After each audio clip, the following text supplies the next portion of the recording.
Hi, I'm Wes Roddy, and today I'll be moderating the first of the 1860 presidential debate between James Buchanan and Miss Elizabeth Cady Stanton.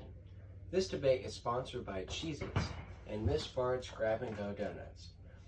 Thank you for our sponsorship. So anyways, the commission has designed the format, five and roughly 1 minute segments to the candidates to answer each question. Both campaigns have agreed to these rules.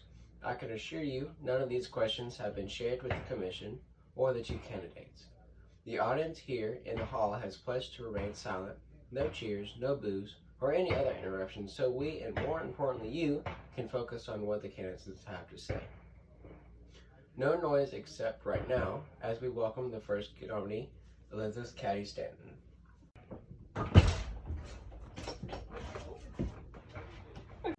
Miss Stanton, many people have waited a long time for this night, so let's get started.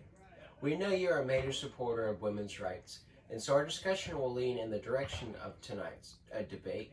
What will you give the motives to join the fight for women's rights tonight? In 1840, I married my well-educated husband, Henry. Henry and I were attending an anti-slavery convention where I met Lucretia Mott, who I instantly became friends with. Mott and I vowed that we would start a women's rights convention when we returned home, because we were both disturbed with the treatment of women in our society during these times.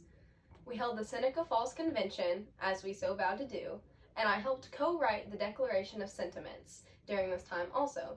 We also urged the people of New York City and the New York Congress to help pass the New York Married Women's Property Act, which would state that married women or non-married women could also own property. Ms. Stanton, can you please describe the Declaration of Sentiments for us a little bit and try to educate the crowd? The Declaration of Sentiments is a document modeled after the Declaration of Independence. It describes what the rights of women should be, and it is a comparison of the women's fights for their own rights, just as the Founding Fathers fought for independence. It describes how men have prevented us from many things in life, including voting, getting a good college education, and owning land. They have hindered us from gaining certain rights that I believe are basic human rights. Therefore, I am in agreement with this declaration. I believe women should have the same rights as men, as the ones that are stated above, and should have other rights as well. Because of this, the sentiments were written to help us gain these rights. The sentiments were an urge from women and a plea that we deserve these rights, and we strongly believe in this. I helped write the Declaration of Sentiments, and I read this document in 1848 at the Seneca Falls Convention. Ms. Stanton, do you mind describing what the Seneca Falls Convention is? This convention was the first women's rights convention in the United States. Though many men were against the convention, we continued with our fight for equal rights. Only women were allowed to attend the first day, and over 300 of us did. Each of us believed in the exact same rights. Therefore, the convention came together. The convention was open to men the second day, and there were many men who agreed with us and believed that we should also have the right to vote. The convention fought for rights to vote, the right to own land, and the right to get a good college education, and many other things as well. And as said, I strongly believe women should have all of these rights. Our convention helped pave the way for the beginning of the women's suffrage movement. The women's suffrage movement soon became my top priority, and I met the wonderful Susan B. Anthony while I became very involved with this movement. The pair of us wrote various speeches and articles, and we became a very strong team, and we became the leading authorities in the fight for women's rights. While I was mothering my children, I would write articles pertaining to certain events, and Susan B. Anthony would deliver them. This became a very strong team for us.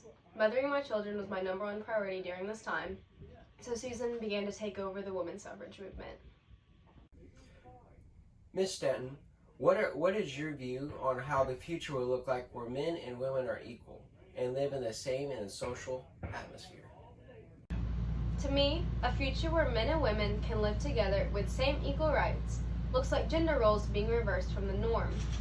Men can become stay-at-home fathers, and women can become the breadwinners in their families. A woman can get a good college education just as a man can, and can do so in the same respect also as a man can. With a college education, a woman can also go on to get the same jobs that a man can, without the discrimination of being a woman. She does not need a partner, as she can be just as independent as a man, as she will have the same rights to vote, to own land. These so-called social spheres will be no more. The definition of these social spheres is basically the division of man and women's social lives, and people saying that a woman's social sphere should be the home, and a man's social sphere should be the workplace. These social spheres will only cause a demise in our society, as it poses a threat to discrimination. Discrimination appears in not allowing women to be in the same proximity of a man's social sphere just because someone's gender is different than yours. Women are not less than men, and I strongly believe in this. These topics remain very dear to me because as a woman, it is very difficult to live in a society where men dominate everything we do. We are seen as so much less than men, when it is simply not true. I, along with all the women who stand with me here today, agree with these statements we have made and have no regrets with them. I am a firm believer in equality for the same rights, and I will not back down until I achieve them. As a president, I believe I can make a true impact in the lives of all these women, and I hope to one day achieve the goal of women's having the same right as men. Ms. Stanton, if you were to be elected as president, what rights will women gain? If I was elected president, women would be given the exact rights men have. Women would be able to vote, would be able to own property, and would be able to go to college, and have any other right that a man has, that a woman doesn't currently.